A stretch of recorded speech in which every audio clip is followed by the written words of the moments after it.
Hi everyone, எல்லாருக்கும் வணக்கம். Welcome to my channel one சட்டி which means mud pot. இன்னைக்கு நம்ம சேனலில் செய்ய போகிறது ரொம்ப டேஸ்டி அண்ட் ஈஸியான சிக்கன் குழம்பு. இது வந்துட்டு நீங்கள் தோசா, இட்லி இல்லை ஒயிட் ரைஸ் எது கூட வேணாலும் சாப்பிடலாம். ரொம்ப டேஸ்டியாக இருக்கும், ஈஸியாகவும் செஞ்சிடலாம். இது இப்போ எப்படி செய்கிறதுன்னு பார்க்கலாம்.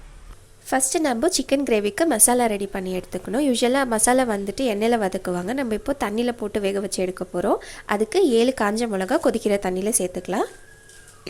அது கூடவே 4 காஷ்மீரி சில்லி ஆட் பண்ணிக்கோங்க.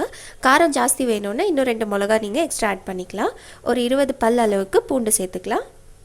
அது கூடவே கட் பண்ணி வச்ச இஞ்சி, 3 டீஸ்பூன் அளவுக்கு தனியா,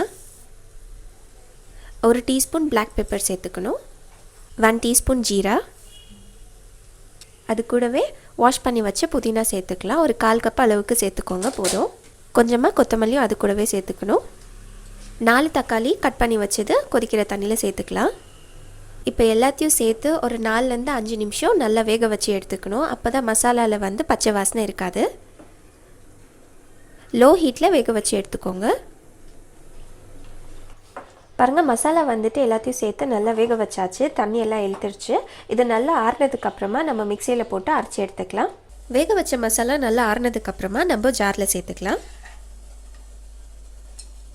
எல்லா மசாலாவும் சேர்த்தாச்சு.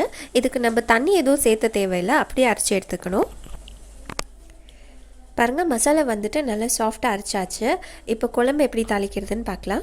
குழம்பு தாளிக்கிறதுக்கு ஒரு 6லேருந்து 7 டீஸ்பூன் அளவுக்கு எண்ணெய் ஊற்றிக்கலாம். எண்ணெய் கொஞ்சம் ஜாஸ்தியாக தேவைப்படும். நான் 2 வெங்காயம் குட்டி குட்டியாக கட் பண்ணி வச்சுருக்கேன், அதையும் சேர்த்துக்கலாம். அது கூடவே கொஞ்சமாக கருவேப்பிலை, 2 மிளகா குட்டி குட்டியாக கட் பண்ணது எல்லாம் சேர்த்து 1 மினிட் ஆயிலில் நல்லா ஃப்ரை பண்ணி எடுத்துக்கோங்க.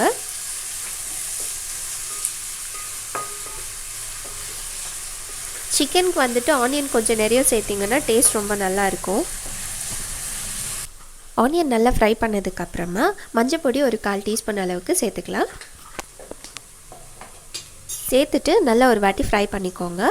சிக்கனுக்கு வந்துட்டு மஞ்சள் பொடி கொஞ்சம் அதிகமாக சேர்த்துனீங்கன்னா சிக்கனோட ஸ்மெல் இருக்காது, சாப்பிடக்குள்ள நல்லா இருக்கும். நான் வந்துட்டு ஆல்ரெடி மஞ்சள் பொடி போட்டு சிக்கன் கழுவி வச்சுருக்கேன், அதில் தான் நான் 1/4 டீஸ்பூன் சேர்த்துறேன். சப்போஸ் நீங்கள் மஞ்சள் பொடி போட்டு சிக்கன் கழுவலைன்னா நீங்கள் ஒரு 1/2 டீஸ்பூன் அளவுக்கு சேர்த்துக்கோங்க.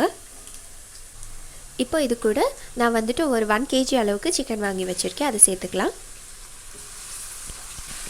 சிக்கன் சேர்த்துட்டு அது கூடவே தேவையான அளவுக்கு உப்பு சேர்த்துக்கலாம். இப்போது இதை நல்லா மிக்ஸ் பண்ணி ஒரு 4லேருந்து 5 நிமிஷம் சிக்கன் வந்துட்டு ஆயிலில் நல்லா ஃப்ரை பண்ணி எடுத்துக்கணும். இது வந்துட்டு ஃப்ரை பண்ணுறதுக்குள்ளே உங்களுக்கு எந்த சிக்கன் ரெசிபி ரொம்ப பிடிக்குங்கிறத மறக்காமல் காமெண்ட்டில் சொல்லுங்கள். அண்ட் சேனலை புதுசாக பார்க்குறீங்கன்னா மறக்காமல் சப்ஸ்கிரைப் பண்ணுங்கள்.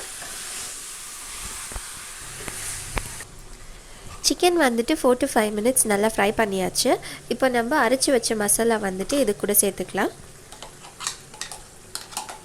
அது கூடவே 2 கப் அளவுக்கு தண்ணி ஊற்றிக்கலாம். எல்லாத்தையும் சேர்த்து நல்லா மிக்ஸ் பண்ணிவிட்டு ஒரு 10 to 12 மினிட்ஸ் நல்லா கொதிக்க வைக்கணும். குழம்பு வந்துட்டு ஒரு 10 to 12 மினிட்ஸாக நல்லா கொதிச்சிட்டு இருக்குது. இப்போ கொஞ்சமாக கொத்தமல்லி சேர்த்துக்கலாம். கொத்தமல்லி சேர்த்துட்டு ஒரு வாட்டி மிக்ஸ் பண்ணால் டேஸ்டியான சிக்கன் குழம்பு ரெடி. பாருங்கள், சிக்கன் குழம்பு ரொம்ப ஈஸியாக ரெடி ஆகிடுச்சு. ரொம்ப டேஸ்டியாக இருக்கும். செஞ்சு பாருங்கள், உங்களுக்கு கண்டிப்பாக பிடிக்கும். பிடிச்சிருந்ததுன்னா மறக்காமல் லைக், ஷேர் அண்ட் சப்ஸ்கிரைப் பண்ணுங்கள்.